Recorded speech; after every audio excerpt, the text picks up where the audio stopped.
9 വർഷം മുമ്പ് കീറി തുന്നിയ ഒരു കതർ കുപ്പായം വിട്ട് 21 മണിക്കൂർ നിന്ന നിപ്പിൽ നിന്ന് 10,000-കണക്കിന് മനുഷ്യർക്ക് കാത് കൊടുത്തുകൊണ്ട് ഉമ്മൻചാണ്ടി ഒപ്പിട്ടപ്പോ കിട്ടിയ അത്രയും ക്ഷേമം ഇന്ന് ഈ നാട്ടിൽ കിട്ടുന്നുണ്ടോ?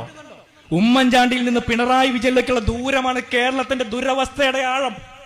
നിങ്ങൾ ഓർത്ത് വെച്ചോണം, ഉമ്മൻചാണ്ടിയിൽ നിന്ന് പിണറായി വിജയനിലേക്കുള്ള ദൂരമാണ് കേരളത്തിന്റെ ദുരവസ്ഥയുടെ, ദുരന്തത്തിന്റെ, ദുര്യോഗത്തിന്റെ ആഴം.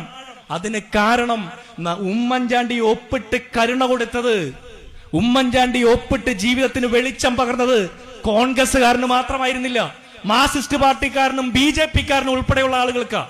ഉമ്മൻചാണ്ടി കരുതലിന്റെ കൈത്താങ് കൊടുത്തത് ഈ നാട്ടിലെ മുഴുവൻ ജനവിഭാഗങ്ങളിൽപ്പെട്ട ആളുകൾക്ക്.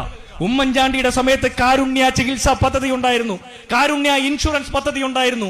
അന്ന് അതിന് പണമാർജിക്കാൻ വേണ്ടിയിട്ട് കാരുണ്യ ലോട്ടറി അച്ചടിച്ചിരുന്നു. ഇന്ന് കാരുണ്യ ലോട്ടറി അല്ലാതെ കാരുണ്യ ചികിത്സാ പദ്ധതിയും കാരുണ്യ ഇൻഷുറൻസ് പദ്ധതിയും ഇല്ല. കാരണം കോടിക്കണക്കിന് രൂപയാണ് ആശുപത്രികൾക്കും മരുന്ന് കമ്പനികൾക്കും കൊടുക്കാൻ കുടിശ്ശികയുള്ളത്. ഉമ്മൻചാണ്ടിയുടെ കാലത്ത് ഹീമോഫീലിയ രോഗികൾക്ക് സാമ്പത്തിക സഹായം ഉണ്ടായിരുന്നു. ഉമ്മൻചാണ്ടിയുടെ കാലത്ത് എൻഡോസൾഫാൻ ദുരിതബാധിതർക്ക് സാമ്പത്തിക സഹായം ഉണ്ടായിരുന്നു. ഉമ്മൻചാണ്ടിയുടെ കാലത്ത് കിടപ്പ് രോഗികൾക്ക് സാമ്പത്തിക സഹായം ഉണ്ടായിരുന്നു. അവർക്ക് കൂട്ടിരിക്കുന്നവർക്ക് സാമ്പത്തിക സഹായം ഉണ്ടായിരുന്നു. ഈ നാട്ടിലെ സാധാരണക്കാരിൽ സാധാരണക്കാരായിട്ടുള്ള ദുരന്തങ്ങളും ദുര്യോഗങ്ങളും അനുഭവിക്കുന്ന മുഴുവൻ മനുഷ്യരും ചേർത്ത് നിർത്തുന്ന കോൺഗ്രസ്സുകാരന്റെ പേരായിരുന്നു ഉമ്മൻചാണ്ടി. കോൺഗ്രസിന്റെ പ്രത്യയശാസ്ത്രം എന്താ മക്കളെ? കോൺഗ്രസിന്റെ പ്രത്യയശാസ്ത്രം ജാതിക്കും മതത്തിനും സകലവിധ വ്യത്യാസങ്ങൾക്കും അതീതമായിട്ട് മനുഷ്യരെ ചേർത്ത് നിർത്തുന്ന ഇൻക്ലൂസീവ് പോളിസി ആയിരുന്നു. ഈ സംസ്ഥാനത്തിന്റെ ചരിത്രത്തിൽ ഉമ്മൻചാണ്ടിയെ പോലെ മനുഷ്യരെ ചേർത്ത് നിർത്തിയ മറ്റാരുണ്ട്? നിങ്ങളൊന്ന് ആലോചിച്ചു നോക്കൂ. ഉമ്മൻചാണ്ടിയിൽ നിന്ന് പിണറായി വിജയനിലേക്കുള്ള ആഴം, ദൂരം, അത് തിരുത്താൻ കിട്ടുന്ന അവസരം നമ്മൾ ഉപയോഗിക്കണം. ഞാൻ രണ്ട് കാര്യങ്ങളെ നിങ്ങളോട് പറഞ്ഞോളൂ.